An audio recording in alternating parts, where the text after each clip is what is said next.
A mis 65 años, lo único que podía hacer era trabajar. Mi nuera me robaba todo el salario. Me obligaban a dormir en el Perrera durante todo el invierno. Desconfiado, mi jefe billonario me siguió. Cuando vio mi cama por la ventana, lloró e hizo algo que lo cambió todo. Me alegra tenerte aquí. Sigue mi historia hasta el final y comenta desde qué ciudad me estás viendo. Así podré ver hasta dónde ha llegado mi historia. Me llamo Fabiola y tengo 65 años. Nunca pensé que a esta edad estaría cuidando a la hija de un desconocido para sobrevivir. Pero la vida tiene formas crueles de recordarte que nada es permanente, ni siquiera el amor de tu propia familia. Todo comenzó hace 8 meses cuando perdí mi casa. 40 años pagando esa hipoteca, 40 años creyendo que tendría un lugar donde envejecer con dignidad. Pero las deudas médicas de mi difunto esposo y mi ingenuidad me costaron todo. Alejandro, mi único hijo, me recibió en su casa con los brazos abiertos. O al menos eso pensé. La primera noche dormí en el sofá del living. «Es temporal, mamá», me dijo mientras Karime, mi nuera, me miraba como si fuera un mueble que no sabían dónde acomodar. Karime tiene 32 años, cabello negro siempre perfectamente arreglado y una sonrisa que nunca llega a sus ojos. Desde el primer día dejó claro que mi presencia era una molestia. «Fabiola necesita trabajar», le dijo a Alejandro esa misma semana. «No puede quedarse aquí sin contribuir». Alejandro asintió sin mirarme, como siempre hacía cuando ella hablaba. Mi hijo de 38 años se había convertido en un extraño, alguien que evitaba mi mirada y seguía órdenes sin cuestionar. Así fue como encontré el trabajo con el señor Guillermo Mendoza, un hombre de 45 años, exitoso empresario y padre soltero de Isabela, una niña de 6 años con los ojos más tristes que había visto jamás. La pequeña había perdido a su madre en un accidente automovilístico 2 años atrás, y Guillermo trabajaba tantas horas que apenas podía estar con ella. Desde el primer día, Isabela y yo conectamos. Ella necesitaba a alguien que la escuchara, que le leyera cuentos antes de dormir, que la consolara cuando tenía pesadillas sobre su mamá. Yo necesitaba sentirme útil, sentir que mi experiencia como madre servía para algo bueno. El trabajo pagaba $1,200 al mes, una cantidad que me hubiera permitido vivir modestamente pero con dignidad. El problema era que yo nunca veía ese dinero. Cada quincena, cuando Guillermo me entregaba mi cheque, tenía que llevárselo directamente a Karime. «Es para los gastos de la casa», me explicó la primera vez, tomando el sobre de mis manos como si le perteneciera. «Comida, luz, agua, todo eso cuesta dinero. Además, necesitas ahorrar para cuando te independices». Independizarme. Como si a los 65 años, sin casa y con un trabajo que apenas me alcanzaba para sobrevivir, tuviera muchas opciones. Pero no dije nada.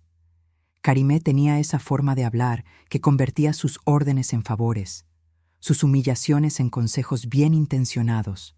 «Te voy a dar $50 para gastos personales», agregó, guardando el cheque en su cartera.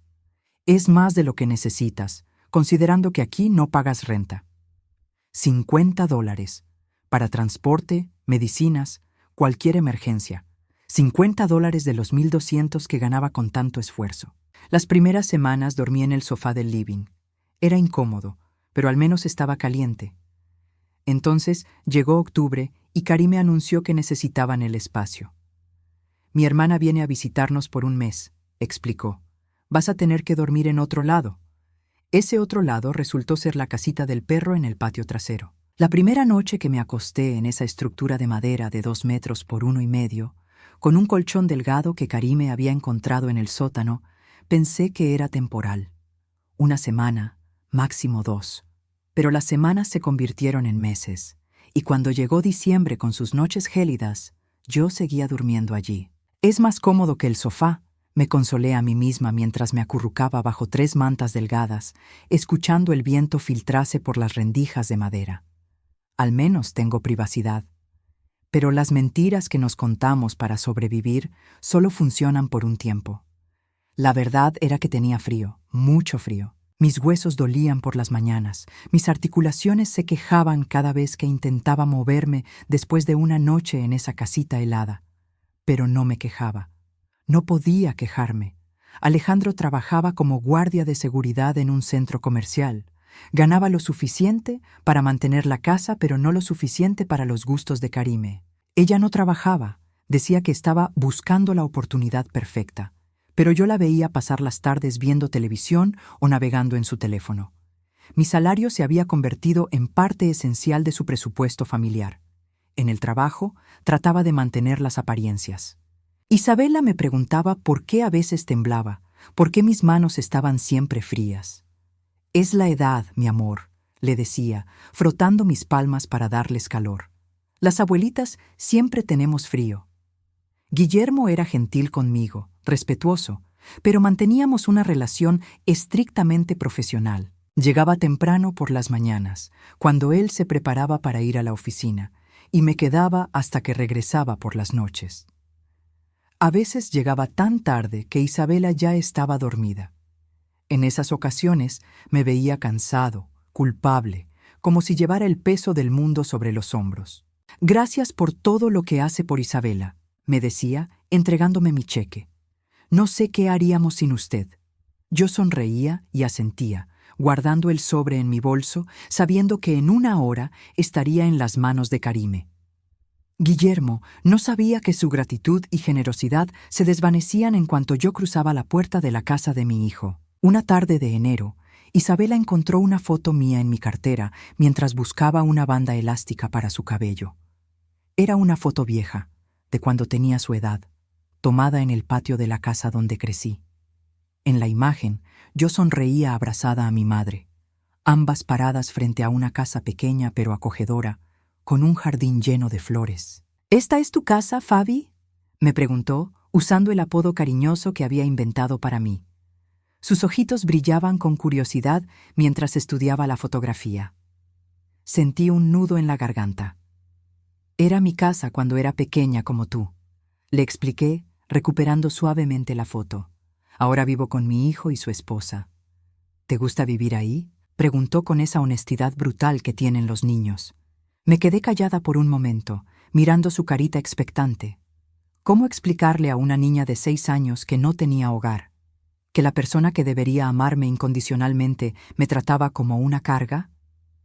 ¿Que dormía en una casita para perros mientras ellos disfrutaban de cuartos calientes y camas cómodas? A veces es difícil vivir en casa de otras personas, admití finalmente, pero lo importante es que tenemos a quienes amamos cerca.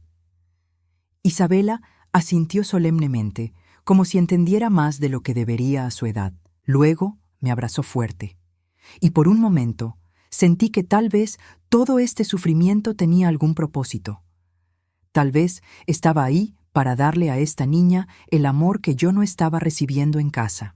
Esa noche, mientras me acomodaba en la casita del perro con mis mantas cada vez más delgadas y mis huesos cada vez más doloridos, me pregunté cuánto tiempo más podría seguir así.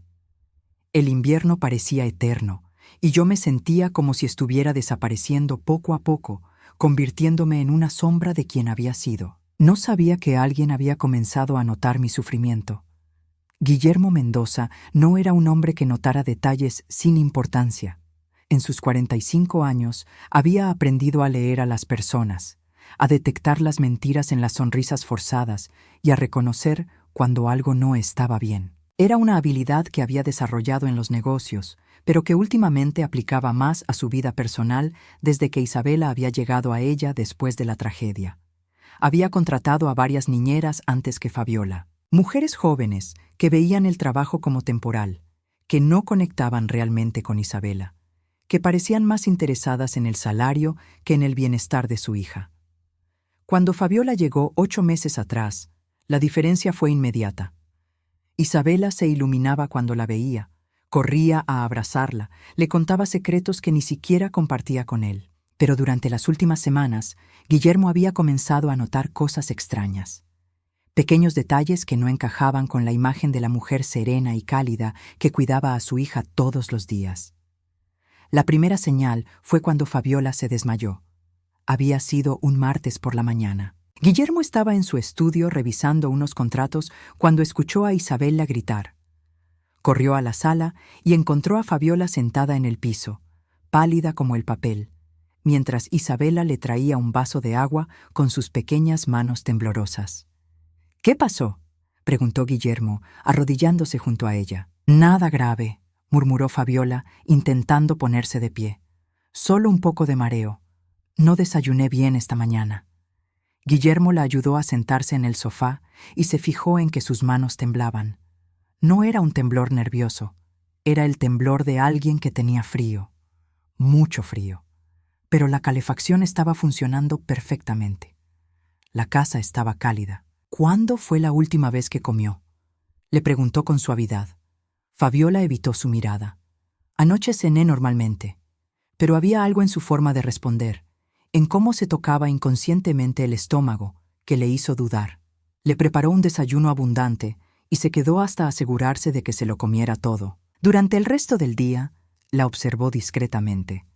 Fabiola parecía exhausta, como si llevara un peso invisible sobre los hombros. La segunda señal llegó una semana después. Guillermo había salido temprano de una reunión y llegó a casa antes de lo habitual.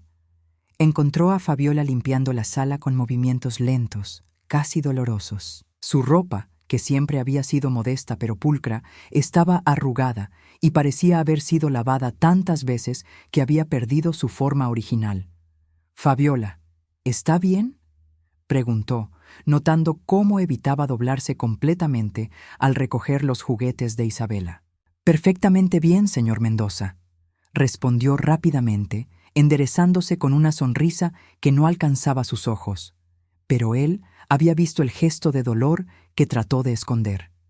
Había visto cómo se llevó discretamente la mano a la espalda baja, como hacía su propia madre cuando el artritis la molestaba en los días fríos. Esa noche, después de que Fabiola se fuera, Guillermo le preguntó a Isabela sobre su niñera.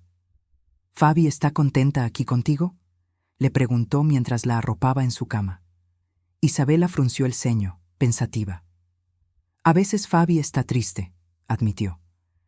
«Ayer me dijo que extrañaba tener un lugar propio donde poner sus cosas».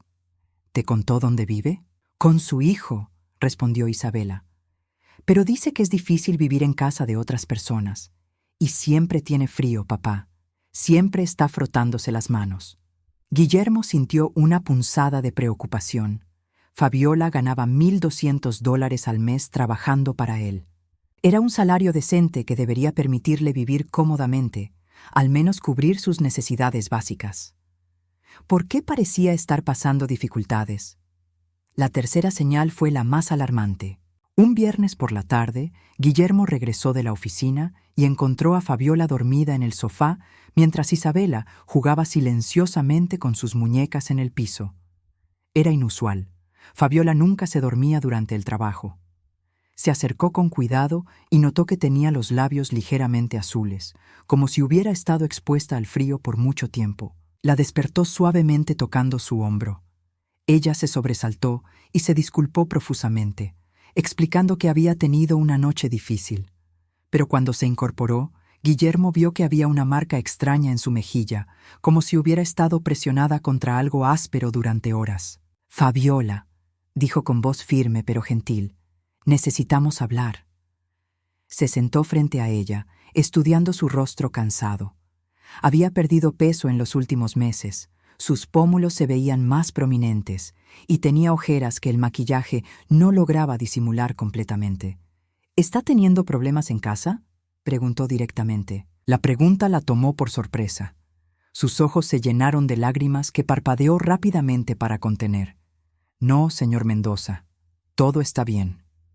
«Fabiola, yo también fui hijo una vez», dijo con suavidad. «Sé cómo pueden ser las dinámicas familiares complicadas. Si necesita ayuda». «No necesito ayuda», lo interrumpió, pero su voz se quebró al decirlo. «Mi familia me cuida. Alejandro es un buen hijo». Guillermo no insistió, pero sus sospechas se intensificaron. Esa noche, después de que Fabiola se fuera, se quedó pensando en la conversación. Había algo desesperado en la forma en que defendía a su familia, como si estuviera tratando de convencerse a sí misma tanto como a él. Durante los días siguientes, comenzó a prestar más atención a los pequeños detalles. Notó que Fabiola nunca aceptaba que la llevara a casa. Siempre insistía en tomar el autobús, aunque él se lo ofreciera. Nunca hablaba de planes para el fin de semana o de cosas que disfrutara hacer en su tiempo libre, y siempre, siempre tenía frío. Un martes por la noche, Guillermo tomó una decisión que cambiaría todo. Había trabajado hasta tarde en la oficina, pero algo lo inquietaba. Una sensación persistente de que estaba pasando por alto algo importante, algo que podría explicar todos esos detalles extraños sobre Fabiola. Se dirigió hacia su auto en el estacionamiento, pero en lugar de tomar la ruta habitual hacia su casa, decidió seguir la ruta que Fabiola tomaba cada día. Conocía aproximadamente la zona donde vivía porque había visto la dirección en su expediente de empleo. Un vecindario de clase trabajadora a unos 20 minutos en autobús desde su casa. Condujo lentamente, tratando de ubicar la calle que aparecía en los documentos. Cuando finalmente encontró la dirección, aparcó su auto a una distancia prudente y observó la casa. Era una construcción modesta de 2 pisos, con un pequeño jardín frontal y la pintura ligeramente desgastada. Parecía el tipo de hogar donde una familia trabajadora podría vivir cómodamente. Miró su reloj, las 9:45 de la noche. Fabiola debería haber llegado hace más de 1 hora. Todas las luces de la casa estaban encendidas. Podía ver movimiento a través de las ventanas del primer piso. Una pareja joven estaba viendo televisión en la sala, relajados y cómodos. Pero no vio señales de Fabiola en ninguna parte. Guillermo esperó durante 1 hora, observando discretamente la casa. Vio al hombre levantarse y dirigirse hacia la cocina. Vio a la mujer cambiar de canal, pero nunca vio a la persona que había estado buscando. Era como si Fabiola hubiera desaparecido después de subirse al autobús. Estaba a punto de irse cuando algo captó su atención. Una luz tenue se encendió en el patio trasero, apenas visible a través de una separación en la cerca. No era la luz de la casa principal, parecía venir de una estructura más pequeña. Guillermo sintió un escalofrío que no tenía nada que ver con el clima nocturno. Apagó el motor de su auto y se bajó silenciosamente. Caminó por la acera hasta encontrar un ángulo desde donde pudiera ver mejor el patio trasero. Lo que vio lo dejó sin aliento. En una esquina del patio había una pequeña casita para perros, y a través de su única ventana pequeña podía ver el resplandor amarillento de una linterna. Una figura se movía dentro de ese espacio diminuto, una figura que reconoció inmediatamente a pesar de la distancia y la oscuridad. Fabiola estaba en esa casita, no visitándola, no limpiándola, viviendo en ella. Guillermo se aferró a la cerca con fuerza, sintiendo cómo la rabia y la incredulidad se mezclaban en su pecho. La mujer que cuidaba a su hija con tanto amor y dedicación, que se preocupaba por cada detalle del bienestar de Isabela, estaba durmiendo en una casita para perros como si fuera un animal abandonado. Todo encajó de repente. El frío constante, el cansancio, la ropa deteriorada, la pérdida de peso, las marcas en su cara de dormir en superficies duras. No eran señales de problemas familiares normales. Eran señales de abuso sistemático, de una crueldad que le costaba trabajo comprender. Se quedó allí parado durante varios minutos, viendo la luz moverse dentro de esa estructura miserable, sabiendo que la mujer que había llegado a respetar y apreciar estaba acurrucada en ese espacio frío, tratando de encontrar algún calor en medio de la humillación más absoluta. Cuando finalmente regresó a su auto, Guillermo tenía las manos temblorosas y una determinación férrea en el pecho. No sabía exactamente qué estaba pasando en esa casa, pero iba a averiguarlo, y cuando lo hiciera, iba a asegurarse de que Fabiola nunca más tuviera que dormir como un perro abandonado. No tenía idea de que lo que había visto era solo la superficie de una crueldad mucho más profunda. La mañana siguiente fue la más difícil de mi vida. No porque hubiera dormido peor de lo habitual en la casita del perro, sino porque cuando llegué al trabajo, algo había cambiado en la forma en que Guillermo me miraba. Había una intensidad en sus ojos, una preocupación que me hacía sentir expuesta, vulnerable. «Buenos días, Fabiola», me saludó como siempre, pero su voz tenía un matiz diferente, más suave, más cuidadoso. «Buenos días, señor Mendoza», respondí colgando mi abrigo en el perchero del vestíbulo. Las manos me temblaban ligeramente, no solo por el frío de la madrugada, sino por una sensación extraña de que algo estaba a punto de cambiar. Isabela corrió hacia mí como todas las mañanas, abrazándome con esa fuerza única que tienen los niños cuando realmente te aman. Fabi, papá dijo que hoy podemos hacer galletas si termino mi tarea de matemáticas. Sonreí, sintiendo cómo el calor de su abrazo contrastaba dolorosamente con el frío que llevaba en los huesos desde hace meses. Entonces será mejor que empecemos con esa tarea, ¿no te parece? Pero durante todo el día sentí la mirada de Guillermo sobre mí. Cuando pensaba que no me veía, lo encontraba observándome desde la puerta de su estudio. Cuando servía el almuerzo para Isabela, él aparecía en la cocina sin razón aparente.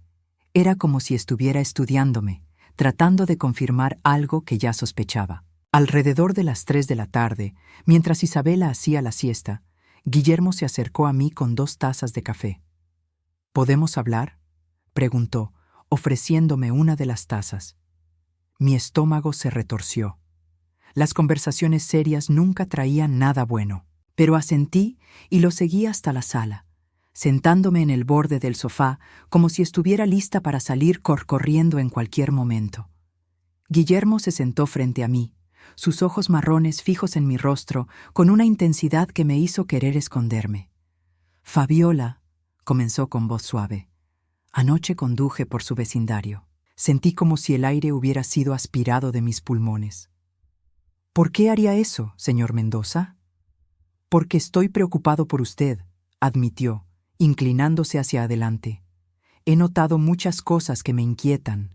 El frío constante, el cansancio, la pérdida de peso. Y anoche…» Se detuvo, como si las palabras fueran demasiado difíciles de pronunciar. Yo ya sabía lo que venía. Anoche la vi durmiendo en una casita para perros. Las lágrimas que había estado conteniendo durante meses finalmente brotaron. No de alivio, sino de terror puro. Si Guillermo sabía dónde dormía, si él contaba algo, Karime haría mi vida aún más miserable. Y lo que era peor, podrían deshacerse de mí completamente. «No es lo que parece», murmuré entre lágrimas, secándome los ojos con el dorso de la mano. «Es temporal, hasta que encuentre algo mejor». «Fabiola», dijo Guillermo con voz firme pero gentil, «usted gana $1,200 al mes trabajando para mí. Ese dinero debería ser suficiente para alquilar un apartamento modesto. ¿Dónde está ese dinero?». Me quedé callada, mirando mis manos arrugadas.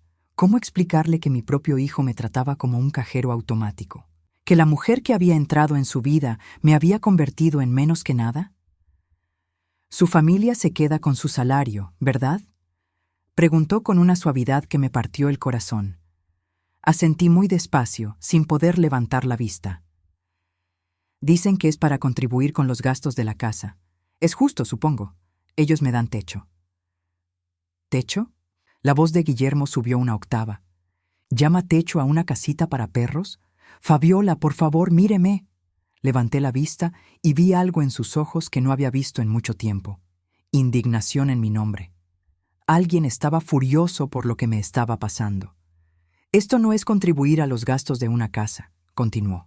«Esto es explotación, es abuso. Y no voy a permitir que continúe». «Por favor», lo interrumpí, pánico en mi voz. «No diga nada, no haga nada. Si Karime se entera de que usted sabe, podría echarme. Y entonces no tendría nada, ni siquiera la casita». Guillermo me miró fijamente durante un largo momento. «¿Cuánto tiempo lleva durmiendo ahí?». «Desde octubre», admití en un susurro. «¿3 meses? ¿Ha dormido en esa casita durante 3 meses de invierno?». Su voz temblaba de rabia contenida. Asentí, sintiéndome más pequeña que nunca. «Es mejor que estar en la calle». «No», dijo rotundamente. «No es mejor. Nada de esto está bien». Se levantó y caminó hacia la ventana, pasándose las manos por el cabello. Podía ver la tensión en sus hombros, la forma en que sus puños se cerraban y abrían. «Hay algo más, ¿verdad?», preguntó sin voltearse hacia mí. «Algo que no me está contando». Mi respiración se aceleró. ¿Cómo podía saber? ¿Cómo podía intuir que había algo peor que dormir en el frío, algo más humillante que entregar todo mi salario? No sé de qué habla, mentí, pero mi voz me traicionó. Se volteó para mirarme, y en ese momento supe que no le estaba creyendo. «Fabiola», dijo regresando a sentarse frente a mí. «Voy a preguntarle algo, y necesito que me diga la verdad. ¿Está tomando sus medicamentos para la diabetes?» El mundo se detuvo. ¿Cómo sabía sobre mi diabetes? Yo nunca le había mencionado nada sobre mis problemas de salud. Siempre había sido muy cuidadosa de ocultarlo. ¿Cómo? Comencé a preguntar. Esta mañana encontré envolturas de dulces en el bote de basura de la cocina, explicó. Isabela me dijo que usted se ha estado comiendo todos sus dulces después del almuerzo. Una persona diabética que está tomando su medicación no haría eso. Es demasiado peligroso. Sentí como si me hubieran descubierto en el crimen más terrible. Las lágrimas comenzaron a caer más rápido mientras asentía muy lentamente. «¿Dónde están sus medicamentos, Fabiola?» «Karim me los guarda», susurré. «Dice que es para asegurar que no tome demasiados por accidente. Me da una pastilla por las mañanas, antes de venir aquí». «¿Una pastilla? ¿Su tratamiento no requiere múltiples medicamentos al día?» Asentí sintiéndome mareada. La verdad era que no había tomado mi medicación completa en 2 meses. Al principio pensé que Karime había cometido un error, pero cuando le pregunté, me explicó que había optimizado mi tratamiento para ahorrar dinero. «Los medicamentos son muy caros», me había dicho con esa sonrisa condescendiente que usaba cuando me explicaba las decisiones que tomaba sobre mi vida. «Una pastilla al día es suficiente. No necesitas todas esas píldoras que los doctores recetan solo para ganar dinero». Yo sabía que estaba mal. Podía sentirlo en mi cuerpo. El cansancio constante, la sed, la visión borrosa que aparecía por las tardes. Pero también sabía que cuestionar a Karime traería consecuencias peores. Así que había comenzado a comer dulces para mantener mis niveles de azúcar estables, robando caramelos de Isabela cuando pensaba que nadie me veía. «Dios mío», murmuró Guillermo, levantándose abruptamente. «No solo la están robando y humillando, la están matando lentamente». «No», protesté débilmente. «Karime no haría eso. Ella solo está tratando de ayudar con los gastos médicos. Los medicamentos cuestan más de $300 al mes». Guillermo se volteó hacia mí, y por primera vez desde que lo conocía, lo vi realmente enojado. «Fabiola, escúcheme bien. Su nuera no está ahorrando dinero en sus medicamentos. Si está comprando solo una fracción de lo que necesita, sigue gastando dinero en la farmacia. ¿Dónde cree que está yendo el resto de su medicación?» La pregunta me golpeó como un puño en el estómago. No había pensado en eso. Si Karime estaba comprando mis medicamentos, pero solo me daba una pequeña fracción, ¿qué estaba haciendo con el resto? «No lo sé», admití, aunque una terrible sospecha comenzaba a formarse en mi mente. «Creo que su nuera está vendiendo sus medicamentos», dijo Guillermo con voz fría. «Compra las recetas con su dinero y luego vende la mayoría en el mercado negro. Es un negocio muy lucrativo, especialmente con medicamentos para diabetes». «Eso no puede ser cierto», murmuré, pero incluso mientras lo decía, recordé conversaciones que había escuchado a medias. Karime hablando por teléfono sobre entregas y clientes regulares. Alejandro preguntándole sobre dinero extra que había aparecido en la cuenta bancaria.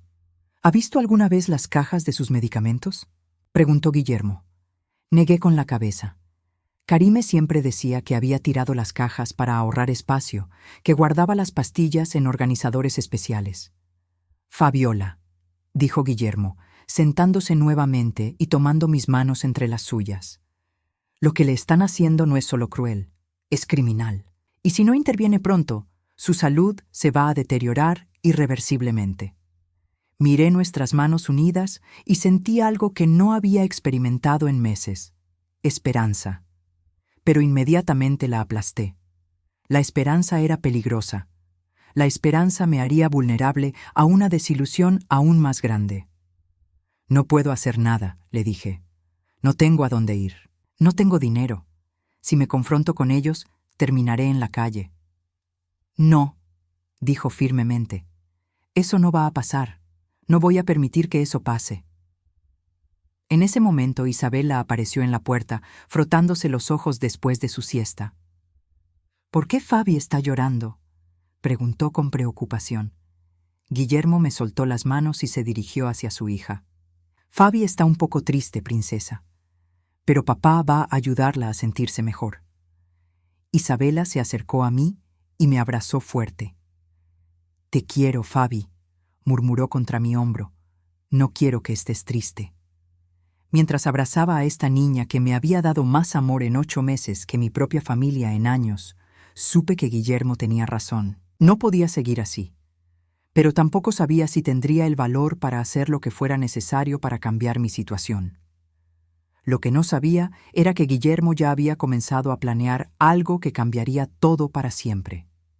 Guillermo Mendoza había tomado decisiones difíciles antes. Había dirigido una empresa desde los 25 años, había navegado divorcios complicados, había criado a Isabela después de perder a su esposa, pero nunca había enfrentado una situación que lo llenara de tanta rabia impotente como la de Fabiola. Esa noche, después de que ella se fuera a su casita helada con esa resignación devastadora que lo partía el alma, Guillermo se quedó despierto hasta las 3 de la madrugada investigando en Internet. Leyes sobre abuso de personas mayores, derechos de inquilinos, mercado negro de medicamentos. Cada artículo que leía confirmaba sus peores temores. Lo que le estaban haciendo a Fabiola no solo era moralmente repugnante, era completamente ilegal. Al día siguiente, llegó al trabajo con un plan. Pero antes de implementarlo, necesitaba más información. Y para conseguirla, tendría que hacer algo que nunca pensó que haría: espiar. Fabiola, le dijo cuando ella llegó esa mañana, hoy voy a salir temprano de la oficina. Tengo algunas citas médicas que había estado posponiendo. Mentir no le resultaba natural, pero esta era una emergencia. Llegaré como a las 5. Ella asintió, como siempre, sin hacer preguntas. Pero Guillermo notó que parecía aún más cansada que el día anterior. Sus manos temblaban mientras le servía el desayuno a Isabela, y tuvo que sentarse 2 veces durante la mañana para descansar un momento. A las 2 de la tarde, Guillermo se estacionó discretamente en la calle de Fabiola. No sabía exactamente qué esperaba encontrar, pero tenía la intuición de que durante las horas en que Fabiola no estaba ahí, ocurrían cosas que confirmarían sus sospechas más terribles. No tuvo que esperar mucho. A las 2:30, una mujer joven salió de la casa. Incluso desde la distancia, Guillermo pudo ver que se trataba de alguien elegante, con cabello perfectamente arreglado y ropa que sugería que tenía dinero para gastar. Definitivamente no era alguien que necesitara robar el salario de una mujer de 65 años para sobrevivir. La siguió discretamente cuando ella se dirigió caminando hacia el centro comercial más cercano. Allí, se encontró con un hombre mayor en el estacionamiento.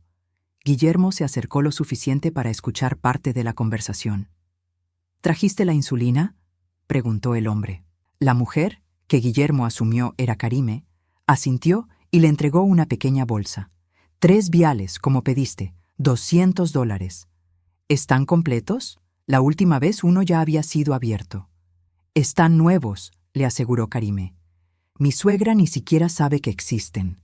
Le doy las pastillas baratas de la farmacia genérica y se queda contenta. Guillermo sintió que la sangre se le helaba. No solo estaban vendiendo los medicamentos de Fabiola, la estaban engañando dándole sustitutos baratos que probablemente no tenían ni una fracción de la eficacia que necesitaba. Siguió observando mientras Karime recibía el dinero y regresaba caminando hacia la casa, pero en lugar de entrar directamente, se desvió hacia otra casa en la misma calle. Guillermo la siguió a distancia y la vio tocar la puerta. Otra mujer mayor la dejó entrar. Curioso y cada vez más alarmado, Guillermo esperó en su auto. 40 minutos después, Karime salió con otra pequeña bolsa y una sonrisa satisfecha. Había hecho otra entrega. Cuando regresó a casa a las 5 en punto como había prometido, Guillermo encontró a Fabiola preparando la cena para Isabela.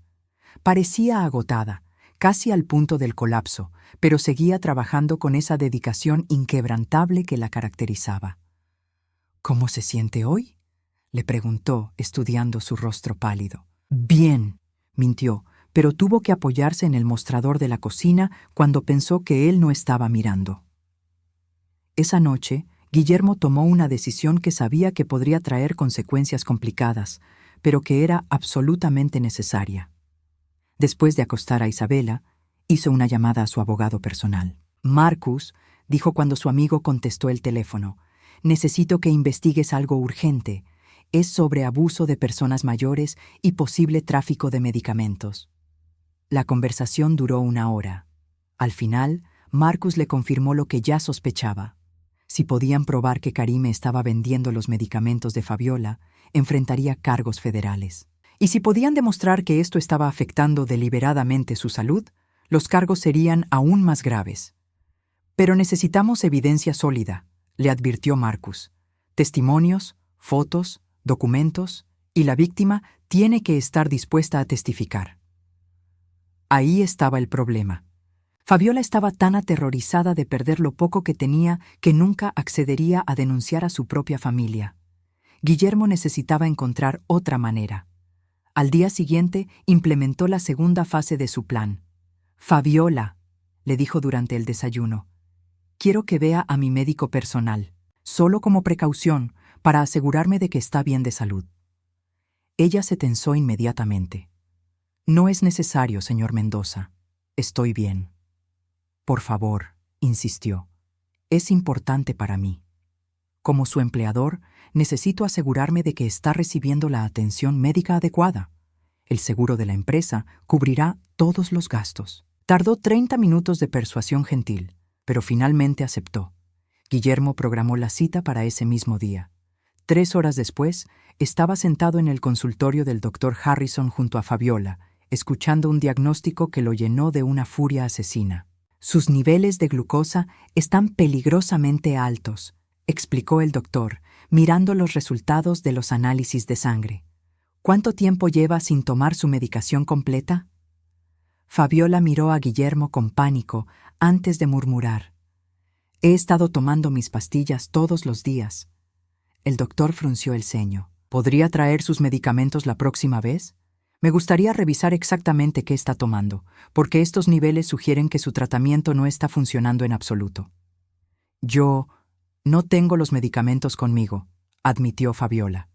«Mi nuera los guarda».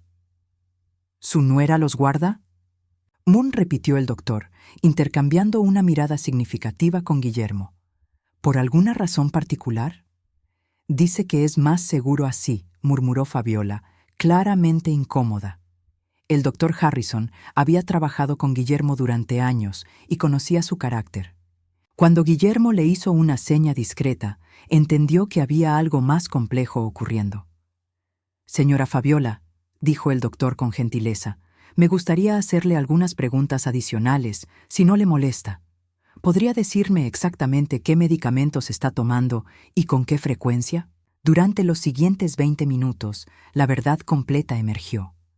Fabiola admitió que solo estaba tomando una pastilla genérica por las mañanas, que no había visto un endocrinólogo en 6 meses, que se había estado sintiendo progresivamente peor, pero que Karime le aseguraba que era normal a su edad. «Señora», dijo el doctor finalmente, «con todo respeto, su nuera no está calificada para manejar su condición médica. Su diabetes está completamente descontrolada. Sin intervención inmediata, corre el riesgo de complicaciones serias, daño renal, problemas cardíacos, incluso coma diabético». Fabiola se puso pálida. «¿Tan grave es?». «Sí», confirmó el doctor. «Necesita comenzar un tratamiento adecuado inmediatamente, y necesita que alguien más supervise su medicación». Cuando salieron del consultorio, Fabiola estaba callada, procesando lo que había escuchado. Guillermo la acompañó hasta su auto y se volteó hacia ella. «Fabiola, necesito decirle algo y espero que pueda confiar en mí».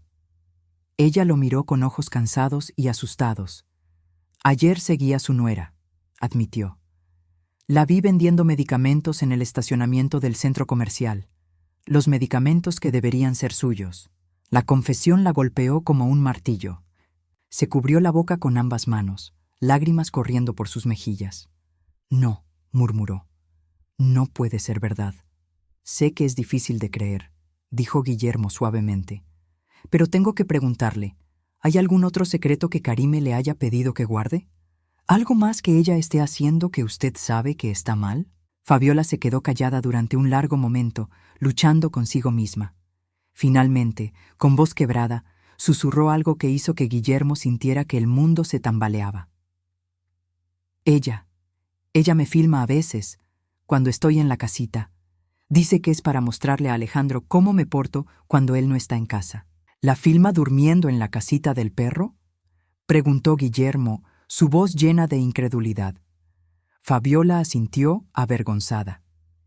Y a veces invita a sus amigas a verme, como si fuera entretenimiento. Guillermo cerró los ojos y respiró profundamente, tratando de controlar la rabia que amenazaba con explotar.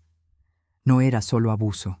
No era solo explotación financiera, era tortura psicológica sistemática, diseñada para quebrar completamente la dignidad de una mujer de 65 años. Fabiola, dijo, abriendo los ojos y mirándola directamente, esto va a terminar, ahora mismo, hoy. No puedo, sollozó. No tengo a dónde ir, no tengo dinero. Alejandro es lo único que me queda. Alejandro no es su hijo, dijo Guillermo firmemente. Un hijo no permite que esto le pase a su madre. Y usted no está sola. Me tiene a mí.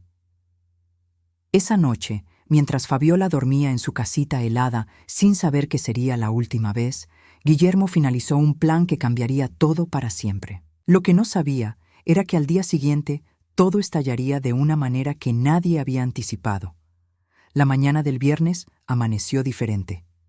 Yo podía sentirlo en el aire, en la forma en que Guillermo me miraba, en la determinación que había en su voz cuando me pidió que me sentara, porque tenía algo importante que decirme. Fabiola, comenzó, con Isabela jugando tranquilamente en su cuarto. Anoche hablé con mi abogado. Lo que le está pasando no solo está mal, es ilegal. Y hoy vamos a ponerle fin a esta situación. Sentí como si el suelo se moviera debajo de mis pies. Por favor, señor Mendoza, no haga nada. Si Karime se entera... Ya se enteró, me interrumpió suavemente. Porque vamos a decírselo nosotros, juntos. Mi respiración se aceleró.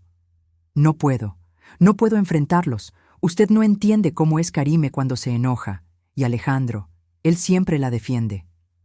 Guillermo se acercó y se arrodilló frente a mí, tomando mis manos entre las suyas. Escúcheme bien. Usted no va a enfrentarlo sola. Yo estaré ahí. Mi abogado estará ahí. Y tengo una propuesta que va a cambiar todo. ¿Qué tipo de propuesta? Un trabajo nuevo, un lugar donde vivir, seguro médico completo, y la posibilidad de recuperar todo el dinero que le han robado durante estos meses. Las lágrimas comenzaron a caer antes de que pudiera detenerlas. Sonaba demasiado bueno para ser verdad. ¿Por qué haría eso por mí? Porque Isabela la ama, dijo simplemente. Y porque es lo correcto. Pero principalmente porque he visto cómo cuida a mi hija y sé el tipo de persona que es usted. Merece ser tratada con dignidad. 2 horas después, estábamos parados frente a la puerta de la casa de Alejandro. Guillermo había insistido en que fuéramos durante el día, cuando tanto Alejandro como Karime estuvieran en casa. A su lado, un hombre elegante de unos 50 años se presentó como Marcus, su abogado. Cuando Karime abrió la puerta, su expresión de sorpresa rápidamente se transformó en algo más calculador. Sus ojos se movieron de mí a Guillermo y al abogado, procesando la situación con la velocidad de alguien acostumbrada a manipular circunstancias. Fabiola, dijo con esa voz dulce que usaba cuando quería aparentar preocupación. ¿Qué haces aquí? ¿No deberías estar trabajando? Tenemos que hablar, dijo Guillermo antes de que yo pudiera responder. Los 4, es sobre la situación de Fabiola. Karime frunció el ceño, pero nos hizo pasar. La sala se veía exactamente igual que siempre, cómoda, cálida, con todos los lujos que mi salario ayudaba a pagar. El contraste con la casita helada donde yo dormía era tan marcado que me hizo sentir físicamente enferma. Alejandro apareció desde la cocina, claramente confundido por la presencia de extraños en su casa. «¿Qué está pasando aquí?», le preguntó, mirándome como si yo hubiera hecho algo malo. «Siéntense, por favor», dijo Marcus con la autoridad natural de alguien acostumbrado a conducir reuniones difíciles. «Tenemos varios asuntos muy serios que discutir». Karime y Alejandro intercambiaron miradas nerviosas, pero se sentaron en el sofá. Yo me quedé de pie junto a Guillermo, sintiéndome como si estuviera a punto de saltar desde un acantilado. «Primero», comenzó Marcus, abriendo su portafolio, «hablemos sobre el manejo de los ingresos de la señora Fabiola. Entendemos que ustedes han estado reteniendo la totalidad de su salario bajo el pretexto de gastos domésticos. ¿Es esto correcto?» «Mamá vive aquí gratis», dijo Karime inmediatamente, su voz defensiva. «Es justo que contribuya a los gastos». «Entiendo», asintió Marcus, tomando notas. «¿Y dónde exactamente duerme la señora Fabiola en esta casa?» Hubo un silencio incómodo. Alejandro miró a Karime, claramente esperando que ella respondiera. «Tiene su propio espacio», dijo Karime finalmente. «Es más privado así». «Su propio espacio», repitió Guillermo, su voz peligrosamente calma. «¿Se refiere a la casita para perros en el patio trasero?» El color se drenó del rostro de Karime. Alejandro se tensó visiblemente. «¿Qué?», murmuró Alejandro mirando a su esposa. «¿De qué están hablando?» «Alejandro», intervine con voz temblorosa. «¿Tú no sabías dónde he estado durmiendo?» Mi hijo me miró con genuina confusión. «Pensé que dormías en el cuarto de huéspedes». «¿Qué cuarto de huéspedes?», preguntó Guillermo. «Esta casa tiene 2 habitaciones, la suya y la de ustedes». Karime se puso de pie bruscamente. «No van a venir aquí a acusarnos de nada. Fabiola está bien cuidada. Tiene comida, tiene techo». «¿Techo?», la voz de Alejandro subió una octava. «Karime, ¿dónde ha estado durmiendo mi madre?» «En la casita del patio», admitió Karime, pero rápidamente agregó. «Porque ella quiso, le gusta la privacidad, y además ronca muy fuerte». La mentira era tan descarada que incluso yo me sorprendí. Miré a mi hijo, esperando, rogando que por una vez me defendiera. «Eso no puede ser verdad», dijo Alejandro lentamente. «Mamá, dime que eso no es verdad».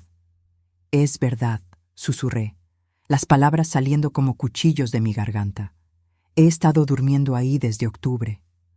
Vi cómo el shock se apoderaba del rostro de mi hijo. Por primera vez en meses, realmente me estaba viendo. «¿3 meses?», murmuró. «¿Has estado durmiendo afuera durante 3 meses y yo no lo sabía?» «Porque trabajas turnos de noche», explicó Karime rápidamente. «Y ella siempre se levanta antes que tú. No quería molestarte con esto». «Molestarme», repitió Alejandro, su voz volviéndose más fuerte. «¿No querías molestarme con el hecho de que mi madre está durmiendo como un animal?» «No es así», protestó Karime. «Ella está bien. Está exagerando todo esto para causar drama». Marcus carraspeó. «Pasemos al segundo tema. Señora Karime, ¿usted maneja los medicamentos de la señora Fabiola?» Karime se tensó. «Los superviso, sí. Es diabética. Es fácil que se confunda con las dosis». «Entiendo», dijo Marcus, consultando sus notas. «¿Y dónde compra estos medicamentos?» «En la farmacia, obviamente». Karime parecía cada vez más nerviosa. «¿Qué farmacia específicamente?» «CVS, la de la calle principal». Marcus asintió. «Interesante, porque hoy por la mañana hablé con el farmacéutico de esa CVS. Me confirmó que la receta de la señora Fabiola requiere 3 medicamentos diferentes, tomados varias veces al día». «¿Está usted dándole los 3 medicamentos?» El silencio que siguió fue ensordecedor. Karime miró a Alejandro, luego a mí, luego de vuelta a Marcus. «Le doy lo que necesita», dijo finalmente. «¿Qué significa eso exactamente?», presionó Marcus. «Le doy sus pastillas todos los días», explotó Karime. «Una por la mañana, como debe ser». «Una pastilla», repitió Guillermo. «Su tratamiento requiere 6 pastillas diferentes al día, más insulina. ¿Dónde están los otros medicamentos?» Fue en ese momento que vi el pánico real en los ojos de Karime. Se dio cuenta de que había sido descubierta. «Esto es ridículo», dijo, intentando recuperar el control. «No van a venir aquí a cuestionar cómo cuido a mi suegra. Hemos hecho todo lo posible por ella». «¿Todo lo posible?». La voz de Alejandro era apenas un susurro. «Karime, respóndeme honestamente. ¿Dónde están los medicamentos de mi madre?». Karime lo miró, y por primera vez no tuvo una respuesta rápida. Fue entonces cuando Marcus jugó su carta final. «Señora Karime, tengo aquí declaraciones juradas de 3 personas que la vieron vendiendo medicamentos para diabetes en el estacionamiento del centro comercial. También tengo evidencia fotográfica de estas transacciones». El mundo se detuvo. Alejandro se puso pálido como la pared. Karime abrió y cerró la boca como un pez fuera del agua. Eso es mentira», balbuceó. «También es mentira que ha estado filmando a su suegra en la casita del perro y mostrando esos videos a sus amigas como entretenimiento», preguntó Guillermo. Esta vez fue Alejandro quien explotó. Se puso de pie tan bruscamente que volcó la mesa de café. «¿Qué?», rugió, volteándose hacia Karime. «¿Has estado filmando a mi madre? ¿Has estado vendiendo sus medicamentos?». «Alejandro, déjame explicarte», comenzó Karime. «No», gritó mi hijo. «No hay explicación para esto. ¿Cómo pudiste hacerle esto a mi madre?». Por primera vez en años vi a mi hijo realmente defenderme. Era demasiado poco y demasiado tarde, pero era algo. Guillermo se acercó a mí. «Fabiola está lista para irse. Su nueva casa la está esperando». Miré a Alejandro, que tenía lágrimas en los ojos. Miré a Karime, que por primera vez parecía genuinamente asustada. Y por primera vez en 8 meses supe exactamente qué quería hacer. «Sí», dije con voz firme. «Estoy lista». Mientras caminaba hacia la puerta, escuché a Alejandro gritándole a Karime, exigiendo respuestas, preguntando cómo había podido ser tan cruel. Pero ya no me importaba. Había encontrado mi valor, y no iba a volver atrás. 6 meses después, me despierto cada mañana en una cama real, en un cuarto cálido, en una casa donde soy respetada y valorada. Es algo que todavía me cuesta creer, incluso después de tanto tiempo. La casa que Guillermo me ayudó a encontrar es pequeña pero perfecta. 2 habitaciones, una sala acogedora y una cocina donde puedo preparar mis propias comidas sin pedir permiso a nadie. Está a solo 10 minutos de su casa, lo suficientemente cerca para continuar cuidando a Isabela, pero lo suficientemente lejos para tener mi propia vida. Porque eso es lo que tengo ahora. Una vida. El cambio no fue fácil al principio. Después de meses de ser tratada como menos que humana, me tomó tiempo recordar lo que se sentía tener dignidad. Las primeras semanas me despertaba en pánico, pensando que todavía estaba en la casita del perro, que todo había sido un sueño cruel. Pero entonces veía las cortinas de mi ventana, sentía la calidez de la calefacción y recordaba, estaba libre. Guillermo cumplió cada una de sus promesas.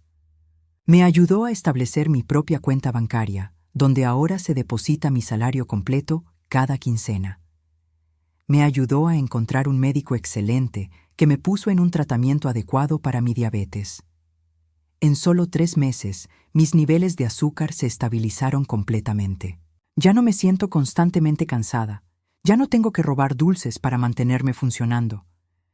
Pero lo más importante, me dio un propósito más grande. Fabiola, me había dicho un día, unas semanas después de mudarme, he estado pensando en expandir mi empresa. Quiero abrir una guardería corporativa para los empleados. ¿Estaría interesada en supervisarla? Al principio pensé que estaba bromeando. Yo, una mujer de 65 años que había estado durmiendo en una casita para perros, ¿supervisando una guardería? No tengo educación formal en cuidado infantil, le había dicho. Tiene algo mejor, respondió. Tiene amor genuino por los niños y décadas de experiencia criando una familia. Isabela se transformó completamente bajo su cuidado. Eso no se enseña en ninguna universidad. Ahora, 6 meses después, dirijo Pequeños Cuidadores, la guardería de la empresa de Guillermo. Tenemos 12 niños bajo nuestro cuidado, desde bebés hasta niños de 5 años. Contraté a 3 asistentes jóvenes y entusiastas, pero yo soy la que toma las decisiones, la que establece las rutinas, la que abraza a los niños cuando lloran y celebra con ellos cuando logran algo nuevo. Cada día me levanto con un propósito claro: cuidar a estos pequeños, darles el amor y la atención que merecen, y asegurarme de que nunca se sientan invisibles o no valorados. Mi nueva posición viene con un salario de $2,000 al mes, casi el doble de lo que ganaba antes. Pero más importante que el dinero es la satisfacción de saber que estoy construyendo algo valioso, que estoy marcando una diferencia real en las vidas de estas familias.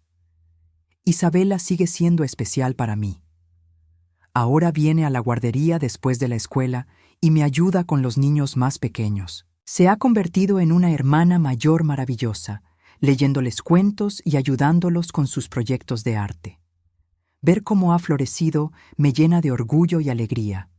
En cuanto a mi familia anterior, esa es una historia más complicada. Marcus, el abogado de Guillermo, siguió adelante con las acusaciones contra Karime. Las evidencias eran abrumadoras. Las fotos de las transacciones de medicamentos, los testimonios de las personas que habían comprado mi insulina, incluso videos que encontraron en su teléfono donde me filmaba en la casita como si fuera un zoológico humano. Karime fue arrestada y acusada de varios delitos: abuso de personas mayores, tráfico ilegal de medicamentos recetados y explotación financiera. El proceso legal duró 4 meses. Al final, fue sentenciada a 18 meses en prisión y 5 años de libertad condicional.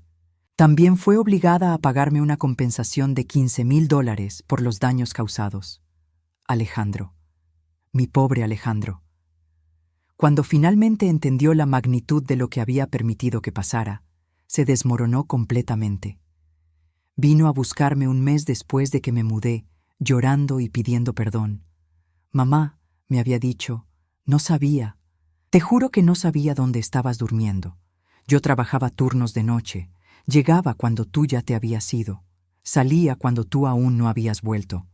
Karime me decía que estabas bien, que habías elegido el cuarto pequeño porque querías privacidad. Lo escuché en silencio, viendo a mi hijo de 38 años llorar como un niño. Parte de mí quería consolarlo, como había hecho toda su vida. Pero otra parte, la parte que había aprendido a valorarse a sí misma, sabía que las lágrimas no borraban meses de negligencia. ¿En algún momento te preguntaste cómo estaba?, le pregunté suavemente. ¿En algún momento te preocupaste por verificar que estuviera realmente bien? El silencio que siguió fue mi respuesta. Te perdono, Alejandro, le dije finalmente. Pero perdonar no significa olvidar, y no significa que las cosas puedan volver a ser como antes. Ahora nos vemos una vez al mes para almorzar. Es un comienzo pequeño, pero es progreso. Alejandro ha empezado terapia y está trabajando para entender cómo pudo permitir que su esposa abusara de su propia madre. Tal vez algún día podamos reconstruir una relación real. Tal vez no, pero ya no dependo de eso para mi felicidad. Esta mañana, mientras preparaba el desayuno en mi propia cocina, reflexionaba sobre todo lo que ha cambiado. Hace un año, me despertaba en una casita helada, sin dignidad, sin esperanza, contando los días hasta que mi cuerpo finalmente cediera bajo el peso de la humillación y la enfermedad. Hoy me desperté en una cama cómoda, en una casa cálida, sabiendo que 12 niños me esperan en la guardería, ansiosos por recibir mis abrazos y mi atención. Me desperté sabiendo que tengo un propósito, que soy valorada, que mi experiencia y mi amor son regalos preciosos que puedo compartir con el mundo. El timbre de mi puerta sonó mientras terminaba mi café. Era Isabela, como todas las mañanas antes de la escuela, viniendo a darme un abrazo y contarme sobre sus sueños de la noche anterior. «Fabi», gritó cuando abrí la puerta, saltando a mis brazos. Soñé que tú y yo volábamos sobre la guardería cuidando a todos los niños desde el cielo. «¿Y cómo se sentía volar?», le pregunté, abrazándola fuerte. «Se sentía como libertad», respondió con esa sabiduría simple que tienen los niños. Libertad.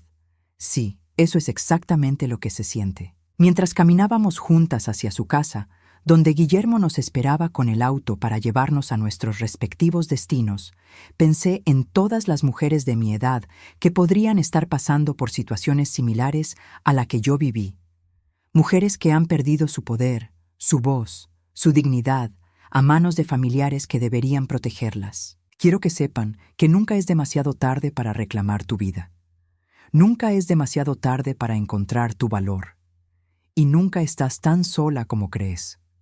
A mis 65 años, descubrí que los finales pueden ser comienzos, que la familia real no siempre comparte tu sangre, sino que comparte tu respeto, y que la dignidad, una vez que la reclamas, nadie puede quitártela. Mi casita del perro se ha convertido en mi palacio. Mi sufrimiento se ha transformado en propósito. Y mi final se ha revelado como el mejor comienzo de mi vida. Cada mañana, cuando abro las puertas de pequeños cuidadores y veo las caritas sonrientes de los niños que esperan mi abrazo, sé que estoy exactamente donde se supone que debo estar. No como la víctima que una vez fui, sino como la mujer fuerte que siempre tuve el potencial de ser. La vida, descubrí, realmente puede comenzar a cualquier edad. Solo necesitas el valor para tomar la decisión de valorarte a ti misma. Y cuando lo haces, descubres que el mundo está lleno de personas como Guillermo, personas que están esperando para ayudarte a volar. Hoy vuela libre, sin miedo, sabiendo que merezco cada momento de felicidad que tengo. Y mañana haré lo mismo, cuidando a mis niños, construyendo mi nueva vida y recordando siempre que nunca es demasiado tarde para encontrar tu hogar.